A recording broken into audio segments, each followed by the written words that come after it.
7 de novembro de 2025. A mente, o último rei do submundo. A queda de El Chapo. Imagine a prisão mais vigiada do México. Muros altíssimos, cercas eletrificadas, torres de observação e um espaço aéreo completamente proibido. Nenhum homem jamais havia conseguido escapar daquele lugar. Até que Joaquim Archivaldo Guzmán Loera, conhecido mundialmente como El Chapo, desapareceu misteriosamente após entrar em um simples chuveiro, sem tiros, sem alardes, apenas uma sombra que se esvaiu. Essa é a história do homem que desafiou a lei, a lógica e o próprio Estado mexicano, um símbolo do poder do narcotráfico, cuja mente estrategista o transformou em uma lenda e ao mesmo tempo em um fantasma impossível de capturar. El Chapo nasceu em 4 de abril de 1957. Em La Tuna, um pequeno vilarejo perdido na Sierra Madre. Sua infância foi marcada pela pobreza e pela ausência de oportunidades.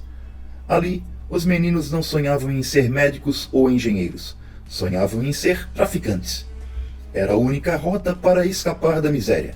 De baixa estatura, recebeu o apelido de El Chapo, baixinho, mas compensava o tamanho com uma ambição descomunal.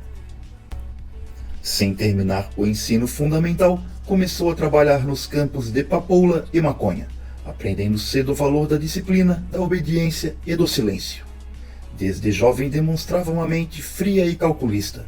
Em vez de agir por impulso, estudava o inimigo, compreendia os movimentos e tomava decisões precisas.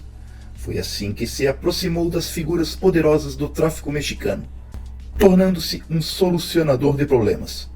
O homem chamado para resolver o que ninguém mais conseguia. Seu método era simples, eficiência absoluta. Quando uma remessa de drogas atrasava, o responsável desaparecia. Essa postura, sem concessões, fez dele um homem temido e, ao mesmo tempo, indispensável.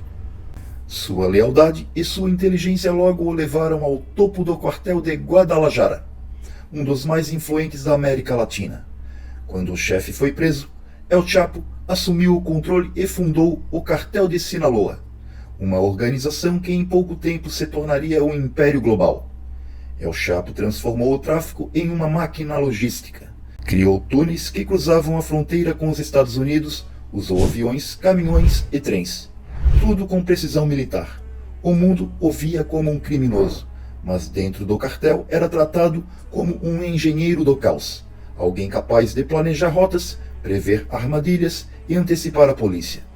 Sua mente operava como um tabuleiro de xadrez onde cada peça representava poder, risco e disfarce. Mas foi um episódio trágico, em 1993, que mudou tudo. O cardeal Juan Jesus Posadas Ocampo, arcebispo de Guadalajara, foi morto a tiros em um estacionamento de aeroporto. Oficialmente, dizia-se que ele havia sido atingido por engano durante um confronto entre o cartel de Tijuana e os homens de El Chapo. Porém, as investigações revelaram algo estranho. O religioso foi baleado 14 vezes a queima-roupa, dentro de um carro idêntico ao usado por Guzmán. Como confundir um homem de batina com um traficante? Com o tempo, surgiram suspeitas de que a morte do cardeal não fora acidente algum. Seu sucessor chegou a afirmar que se tratava de um crime de Estado, uma execução ordenada para silenciar alguém que denunciava ligações entre o governo e o narcotráfico. O episódio permanece um mistério, e foi o início da queda de El Chapo. O governo mexicano ofereceu uma recompensa, e em apenas 2 semanas ele foi capturado. Negou envolvimento da morte do cardeal e foi condenado apenas por tráfico de drogas. De dentro da prisão, porém, continuou comandando o cartel de Sinaloa, com a mesma frieza e disciplina. Suas ordens eram transmitidas por advogados, bilhetes e códigos secretos. Ele não precisava estar presente, o poder fluía à distância. Para El Chapo, o controle era mental. Sua genialidade estava em compreender que o medo é uma ferramenta mais eficiente que a violência, e que a lealdade se compra não apenas com dinheiro, mas com a sensação de invencibilidade. Ele era, acima de tudo, um estrategista psicológico, manipulava aliados e inimigos como peças de um mesmo jogo. Anos mais tarde, preso novamente no presídio de segurança máxima de Altiplano, sua mente meticulosa voltou a agir. A partir de uma propriedade a 1 quilômetro da prisão, seus homens começaram a escavar um túnel de mais de 1,5 km, equipado com iluminação, ventilação e até trilhos para uma motocicleta. No dia planejado, El Chapo caminhou até o chuveiro da cela e simplesmente desapareceu. Não houve violência, não houve erro. Houve apenas a execução perfeita de um plano nascido na mente de um homem que nunca deixou de acreditar no próprio poder. Essa é a essência de El Chapo, o cérebro que transformou o crime em ciência, o medo em autoridade e a prisão em apenas mais uma fronteira a ser atravessada. Imagine um homem que consegue escapar da prisão mais vigiada do México, dentro de um carrinho de lavanderia, ou talvez vestido de policial, caminhando tranquilamente entre os próprios carcereiros. Em 2001, Joaquim El Chapo Guzmán, o maior traficante do planeta, decide que é hora de sair e sai. O motivo? Uma nova lei aprovada pela Suprema Corte Mexicana facilitava a extradição de criminosos para os Estados Unidos. E se havia algo que El Chapo temia, mais do que a própria prisão, era cair nas mãos da justiça americana. A versão oficial diz que ele subornou um guarda, entrou em um carrinho de roupas sujas e foi empurrado pelos corredores até o estacionamento. Depois, bastou entrar no porta-malas de um carro e desaparecer. Nenhum alarme soou, nenhum sensor detectou movimento, nenhum guarda percebeu. Mas jornalistas e especialistas duvidam dessa narrativa. As prisões mexicanas já tinham sensores térmicos capazes de detectar até um gato. O mais provável é que El Chapo tenha saído pela porta da frente, protegido por policiais corruptos e por um sistema inteiro que ele já havia comprado. Livre novamente, ele volta ao jogo com ainda mais força. O México, no início dos anos 2000, é um campo de batalha entre cartéis. Em 2002, o líder do cartel de Tijuana, o mesmo que tentou matar El Chapo anos antes, é morto em um tiroteio. No entanto, o chefe do cartel do Golfo é preso. O trono do narcotráfico está vazio, e El Chapo vê a chance perfeita para expandir seu império. Com a precisão de um estrategista militar, ele invade territórios rivais, tomando o controle de rotas de tráfico e pontos de fronteira. Em cidades como Nuevo Laredo, o conflito se transforma em guerra aberta.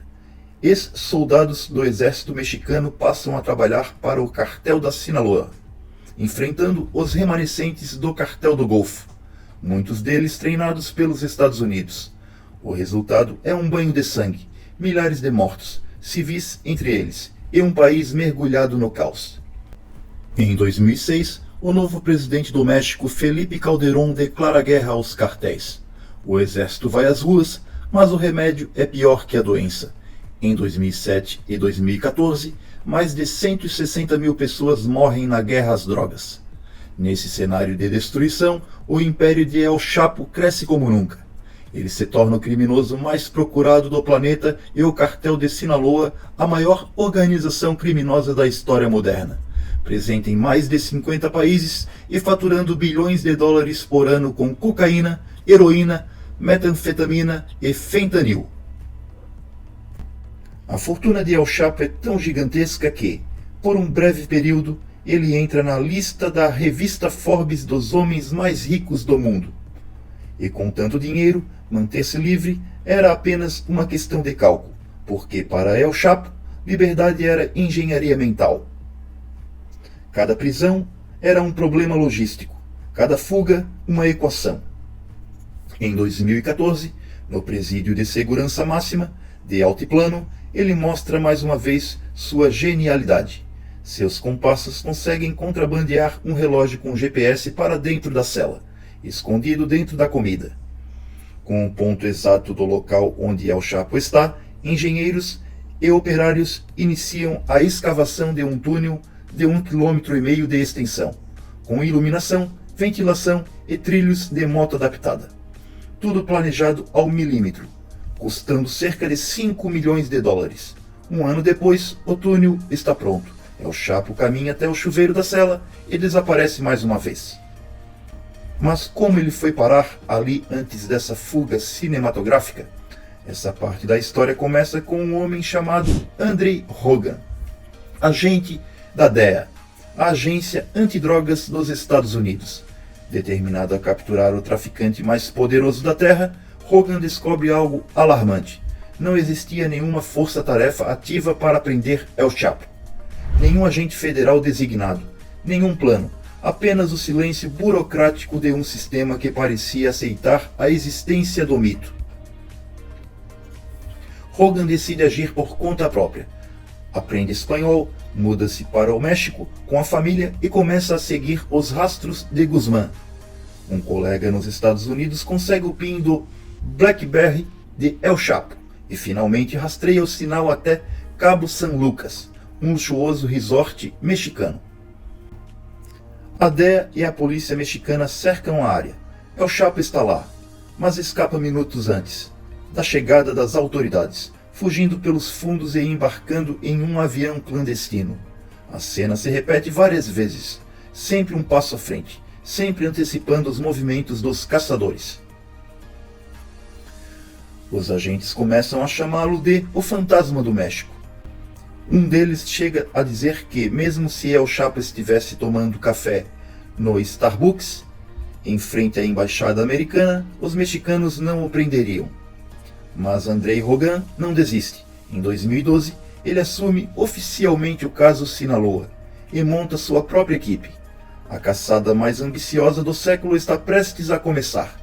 Uma guerra de inteligência entre a mente implacável de um homem que pensava como engenheiro e agia como sombra, e um agente que jurou destruí-lo. Afinal, El Chapo nunca foi apenas um criminoso. Ele foi, acima de tudo, um estrategista psicológico, um arquiteto do submundo que transformou prisões em desafios e fugas em obra de arte. Imagine a cela silenciosa, vigiada por câmeras que nunca piscam. No canto, um homem pequeno, de expressão serena, parece apenas esperar o tempo passar. Ele assiste à televisão, anda de um lado para o outro e por alguns minutos parece entediado. Mas aquele silêncio esconde uma coreografia precisa, uma execução meticulosa de algo que vinha sendo planejado por meses. Joaquim El Chapo Guzmán estava prestes a desaparecer outra vez. Antes desse momento lendário, a caçada por ele já havia se transformado em um jogo psicológico. Andrei Hogan, o agente da DEA, responsável por liderar a operação, havia decifrado pouco a pouco o sistema de comunicação do cartel de Sinaloa. Números de telefone que mudavam constantemente, códigos misteriosos e coordenadas de GPS que formavam um quebra-cabeça impossível. A mente de El Chapo funcionava como uma máquina de controle, fria, calculista e paranoica. Um dia, o traficante envia um motorista para buscá-lo. Hogan rastreia o celular e descobre que o sinal leva a um conjunto de 5 casas em Culiacán, com helicópteros, caminhões e dezenas de fuzileiros navais. Ele monta uma operação gigantesca, mas, ao invadirem o local, encontram apenas uma banheira fora do lugar, escondendo a entrada de um túnel que descia até os esgotos da cidade. El Chapo havia escapado minutos antes. 3 dias depois, o rastreamento revela que ele se escondeu em Mazatlán, numa suíte de hotel com a família. A operação é rápida. Os marines invadem o quarto 401 e o rei do narcotráfico se tranca no banheiro com um fuzil. A esposa implora que não matem suas filhas. Por um instante, o homem que desafiou governos inteiros se vê sem saída. Então se rende. Mas a sorte do chefe do cartel estava por um fio. Em janeiro de 2016, um simples pedido de tacos feitos de uma van branca deu início a seu fim. As autoridades rastrearam o pedido até uma casa de segurança na cidade de Los Mochis. À noite, os fuzileiros navais cercaram o local. O tiroteio foi intenso. homens do cartel resistiram até o último momento, mas os marines avançaram. E mais uma vez, El Chapo desapareceu por um túnel subterrâneo. Ele emergiu alguns quarteirões adiante, próximo a um supermercado Walmart, tentando roubar um carro com um comparsa.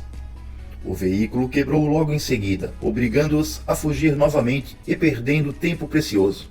Na tentativa seguinte, conseguiram outro carro e tentaram escapar pela rodovia, mas já era tarde demais. A polícia cercou o veículo e, sem saída, o homem que por décadas havia controlado o tráfico mundial finalmente caiu. Furioso, El Chapo ameaçou os agentes, dizendo que 40 de seus assassinos estavam a caminho para resgatá-lo. Mas desta vez ninguém veio. Ele foi entregue aos fuzileiros e levado sob forte escolta. A caçada de 10 anos havia terminado. Naquela mesma noite, o presidente do México anunciou pelo Twitter: missão cumprida. Nós o temos. A ironia era inevitável. As mesmas palavras usadas anos antes pelos Estados Unidos após capturar Bin Laden. Em 2017, Guzmán foi extraditado para os Estados Unidos, seu maior medo. E em julho de 2019, o homem que fugira de 2 prisões de segurança máxima foi condenado à prisão perpétua na penitenciária de segurança total de Florence, Colorado, conhecida como a prisão das prisões. Lá, em completo isolamento, vive hoje um fantasma do império que construiu. Mas a história não acabou. O cartel de Sinaloa, que um dia foi sua criação, continua mais ativo do que nunca, agora comandado por seus filhos, os Chapitos. A mente que acreditava poder controlar tudo, inclusive o próprio destino, acabou presa em um labirinto sem saída. No fim, El Chapo não foi vencido apenas pela lei, mas pelo próprio mito que criou, a busca pelo poder absoluto e pela imortalidade através da fama. O transformou em prisioneiro da própria mente.